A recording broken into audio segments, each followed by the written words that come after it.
नमस्कार दोस्तों, आप सभी का स्वागत है वैदिक क्वेस्ट के एपिसोड नंबर 2 में।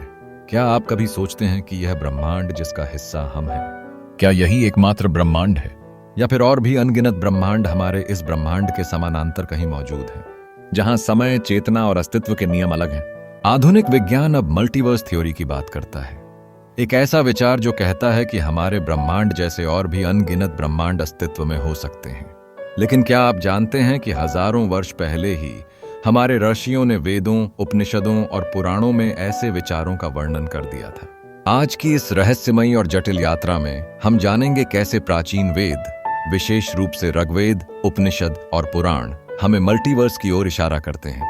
ऋग्वेद, जो विश्व का सबसे प्राचीन ग्रंथ माना जाता है, उसमें ऐसे कई मंत्र मिलते हैं जो ब्रह्मांड की विविधता और गहराई को दर्शाते हैं। ऋग्वेद 10:189 नासदीय सूक्त में लिखा है, नासदासीनो सदासीत तदानी नासीद्रजो नो व्योमा परो यत, जिसका अर्थ है कि उस समय न तो सत था न असत, न अंतरिक्ष था न आकाश, कोई जानने वाला भी नहीं था कि सब कैसे हुआ।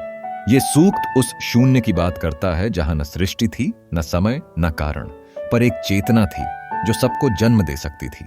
यह चेतना ही हिरण्यगर्भ कही जाती है।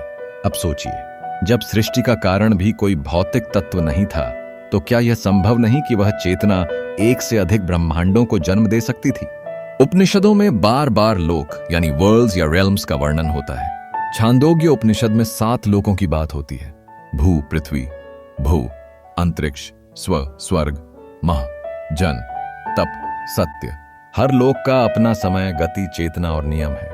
अब वैज्ञानिकों का कहना है कि अगर मल्टीवर्स है तो हर ब्रह्मांड में भौतिक नियम भिन्न हो सकते हैं। वेद ये बात हजारों साल पहले कह चुके हैं।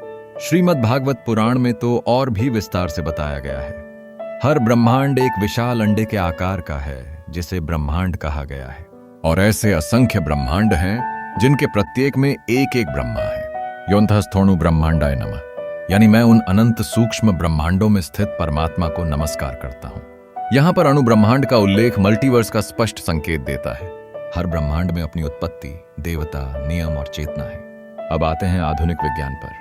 आज की क्वांटम फिजिक्स, कॉस्मोलॉजी और स्ट्रिंग थ्योरी के वैज्ञानिक ये मानते हैं कि पैरेलल यूनिवर्सेस यानी समानांतर ब्रह्मांड, हर बार जब कोई निर्णय लिया जाता है, एक नया ब्रह्मांड जन्म लेता है जहां वैकल्पिक परिणाम घटित होते हैं। बबल यूनिवर्सेस यानी बुलबुले जैसे ब्रह्मांड। हमारा ब्रह्मांड केवल एक बुलबुला है और ऐसे अनगिनत बुलबुले एक अनंत कपड़े पर मौजूद हैं।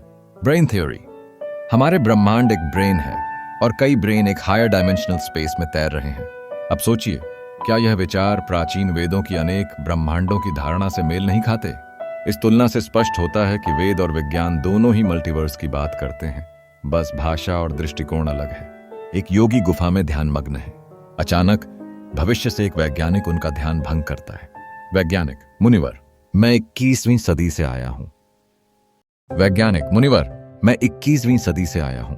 हम अब मल्टीवर्स की खोज कर रहे हैं। क्या आप जानते हैं ऐसे और भी ब्रह्मांड हो सकते हैं? योगी आंखें खोलते हुए: वत्स, तुम्हारी खोज सही दिशा में है, पर ब्रह्मांडों की संख्या नहीं, उनकी चेतना को समझना अधिक महत्वपूर्ण है। वैज्ञानिक: चेतना? क्या आप कह रहे हैं कि ब्रह्मांडों का आधार चेतना हो सकती है? योगी: ऋग्वेद कहता है, एकोहम बहुश्याम, मैं एक था, अनेक हुआ।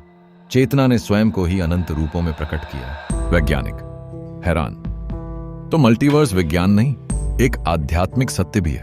योगी मुस्कुराते हुए: जो विज्ञान देखता है वही ऋषि सुनते थे, पर अंततः दोनों सत्य तक पहुंचते हैं, पर चेतना के बिना वह अधूरा है। इस गूढ़ यात्रा के अंत में हम यह पाते हैं कि वेदों में मल्टीवर्स का उल्लेख न केवल संभव है, बल्कि यह उस चेतना आधारित दृष्टिकोण को प्रस्तुत करता है जिसे आज विज्ञान धीरे धीरे पकड़ने की कोशिश कर रहा है। प्रश्न यह नहीं है कि कितने ब्रह्मांड हैं, प्रश्न यह है कि उन ब्रह्मांडों का आधार क्या है। क्या वे केवल ऊर्जा और द्रव्य से बने हैं या फिर किसी अज्ञात चेतना से? अगर हर निर्णय एक नया ब्रह्मांड जन्म देता है, तो क्या आपने जो आज सोचा उससे कहीं एक नया ब्रह्मांड बन चुका है? और अगर हां, तो कौन सा ब्रह्मांड आपका सच्चा स्वरूप है, जो आप हैं या जो आप हो सकते थे? सोचिए, क्योंकि जवाब आपको नहीं, आपके भीतर की चेतना को खोजना है। यह थी वैदिक क्वेस्ट की एक और रहस्यमयी यात्रा, समय और चेतना से परे। अगर आपको यह विषय गहरा लगा तो वीडियो को लाइक और शेयर करें। और याद रखें, हर प्रश्न का उत्तर केवल ब्रह्मांड में नहीं, आत्मा में छिपा है। हम फिर मिलेंगे एक नए लोक, एक नए विचार के साथ, क्योंकि खोज कभी समाप्त नहीं होती।